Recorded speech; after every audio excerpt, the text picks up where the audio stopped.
राघव अपने ऑफिस जाने की तैयारी कर रहा था।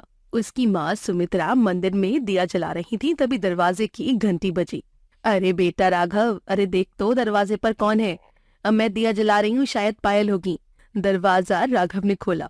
उसके सामने एक बहुत ही सुंदर लड़की खड़ी थी, पायल। जी मैं पायल, मेरी माँ ने फोन किया था। अरे आओ पायल, कमला का फोन आया था मुझे। अब कैसी तबीयत है उसकी? जी वैसे तो ठीक है, लेकिन हाथ में फ्रैक्चर है, इसलिए डॉक्टर ने 2 महीने तक हाथ को आराम देने को कहा है। इसलिए आज से मैं आऊंगी काम करने के लिए। पायल के कंधे पर एक बैग थी। उसे देखकर सुमित्रा ने कहा, अब पायल ये बैग, तुम कॉलेज जाती हो? जी मेरा है, हाँ मैं बीकॉम का लास्ट ईयर है मेरा। यहाँ काम करके फिर कॉलेज चली जाऊंगी। अरे राघव, ये पायल है, हमारे कमला की बेटी। कमला ठीक होने तक अब यही काम करेगी। पायल और राघव एक दूसरे को देखकर मुस्कुराए। पायल की वो खूबसूरत मुस्कुराहट और गाल पर डिम्पल राघव देखता ही रह गया। पायल अंदर काम करने के लिए चली गई। थोड़ी देर के बाद राघव भी ऑफिस चला गया। पायल रोज आकर सुमित्रा के घर काम करने लगी। सफाई के साथ वो रसोई भी बना देती थी। उसके हाथ का स्वाद सुमित्रा और राघव दोनों को पसंद आ रहा था। एक दिन सुमित्रा चीखती है, आए मर गई रे, उई मेरा हाथ। अरे आंटी जी, क्या हुआ? अरे वो पतीला उठा रही थी, भारी था बहुत, हाथ में मोच आ गई। आह बहुत दर्द हो रहा है। अरे आइए आइए, यहाँ बैठिए आप। पायल ने सुमित्रा को कुर्सी पर बिठाया और फिर तेल गरम करके ले आई। तब सुमित्रा पूछती है, अरे ये क्या है कर रही हो बेटी? आंटी जी, सरसों के तेल में हल्दी मिलाकर गरम करने से लगाने से ना आपकी मोच जल्दी ठीक हो जाएगी। आइए मैं आपके हाथ पर लगा देती हूँ।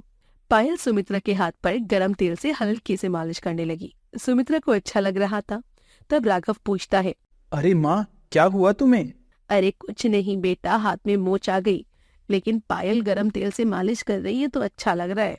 पायल को सुमित्रा की सेवा करते देख राघव को अच्छा लग रहा था। सुमित्रा कहती है, पायल बेटा अच्छा तो लग रहा है, लेकिन मुझे नहीं लगता कि आज मैं कोई भी काम कर पाऊंगी। और मुझे पूछना तो नहीं चाहिए, लेकिन तुम क्या आज दिन भर यही रुक सकती हो? आज राघव भी घर पर ही है तो उसे खाना परोसना है। अरे बात के काम में कैसे करूं इस हाथ से?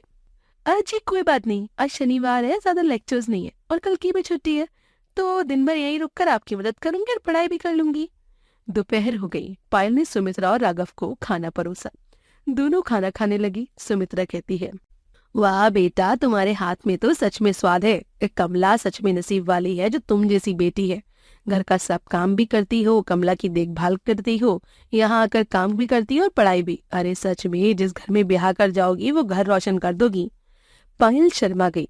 थोड़ी देर के बाद खाना खाकर पायल पढ़ाई करने बैठ गई। अगले दिन भी पायल ने सुमित्रा के घर का सारा काम निपटाया और वो पढ़ाई कर रही थी। वो परेशान थी। तभी सुमित्रा उससे पूछती है, अरे क्या हुआ पायल, इतनी परेशान क्यों हो? कुछ नहीं आंटी, वो बस अकाउंट्स की प्रॉब्लम सॉल्व कर रही हूँ, लेकिन समझ नहीं आ रहा कि गलती कहाँ हो रही है। अरे तो राघव से पूछ लो ना, अब मेरा राघव सीए है। अरे झट से तुम्हारा प्रॉब्लम सॉल्व कर देगा। राघव जरा यहाँ आना तो। सुमित्रा ने राघव को बुलाया। तभी उसकी दोस्त सुलभा वहां आई। अरे अब कैसा है तुम्हारे हाथ का दर्द?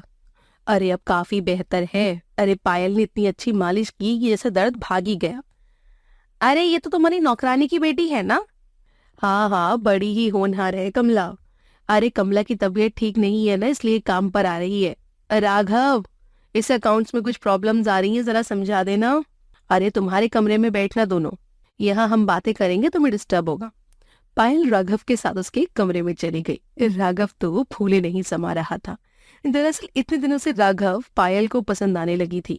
इधर सुलभा कहती है, आई है, अरे ये क्या कर दिया तुमने, उस नौकरानी को राघव के साथ क्यों भेज दिया? अरे तो क्या हुआ, पढ़ाई तो कर रही है। अरे तुम समझती नहीं हो, जवान लड़का है और वो पायल बला की खूबसूरत है, कहीं ऊंच नीच हो गई तो? अरे कुछ नहीं होगा, तुम ये बेकार की बातें सोचना बंद कर दो। अरे देखो, मैंने तुम्हें चौकन्ना करने का काम किया है भैया, अब तुम जानो और तुम्हारा बेटा। 2 महीने बीत गए। कमला ठीक होकर काम पर आने लगी।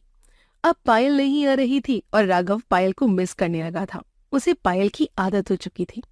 एक दो बार उसके कॉलेज भी गया था, लेकिन उसे पायल वहां भी नहीं मिली। कुछ दिनों के बाद सुमित्रा कहती है, अरे बेटा, ये सुलभा तुम्हारे लिए कितना अच्छा रिश्ता लेकर आई है। अरे कितनी सुंदर लड़की है और पढ़ी लिखी भी है। राघव फोटो की तरफ देख भी नहीं रहा था। अरे क्या हुआ? अरे तुम तो फोटो की तरफ देख भी नहीं रहे हो। अरे सुमित्रा, मुझे तो लगता है इसके दिल में कोई और ही है। हाँ माँ, मुझे कोई लड़की नहीं देखनी है। मैं एक लड़की से प्यार करता हूँ। अरे क्या? अरे कौन है वो? पायल। क्या? अरे देखा सुमित्रा, मैंने तो तुमसे पहले कहा था ना कि उस पायल को राघव के साथ मत रहने दो। अरे लेकिन तुमने तो मेरी बात ही नहीं मानी। अब देखो नतीजा। अरे राघव, तुम उस नौकरानी की बेटी से शादी करना चाहते हो? माँ, नौकरानी की बेटी है तो क्या हुआ? इतने दिनों से तो आप ही उसके गुणों का बखान करती नहीं थक रही थी। हाँ हाँ, वो बात तो और है बेटा, लेकिन अपने घर की बहू बनाना मुझे ठीक नहीं लग रहा। क्यों माँ, दिक्कत क्या है उसमें? अरे बिरादरी वाले क्या कहेंगे? अरे इतने बड़े घर का लड़का और नौकरानी को ब्याह कर लाया है, बताओ। सुमित्रा, मैंने तो तुम्हें पहले ही चेतावनी दी थी, लेकिन तुमने सुना ही नहीं। अब देखो नतीजा। आग के पास घी रखोगी तो आखिर पिघलेगा ही।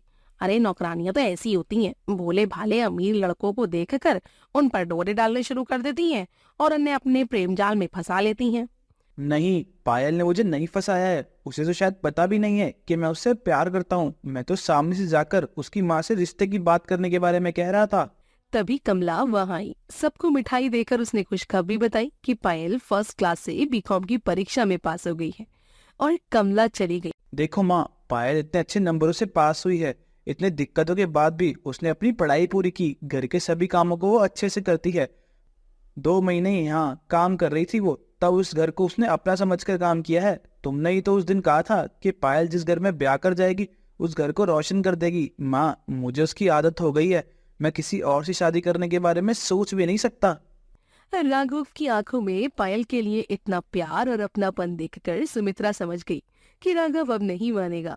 पायल अच्छी लड़की थी, इसलिए उसने दोनों की शादी को मंजूरी दे दी। फिर एक दिन राघव और सुमित्रा ने कमला के घर जाकर पायल का हाथ मांग लिया। कमला को तो यकीन नहीं हो रहा था कि उसकी बेटे के लिए इतना अच्छा रिश्ता आया है।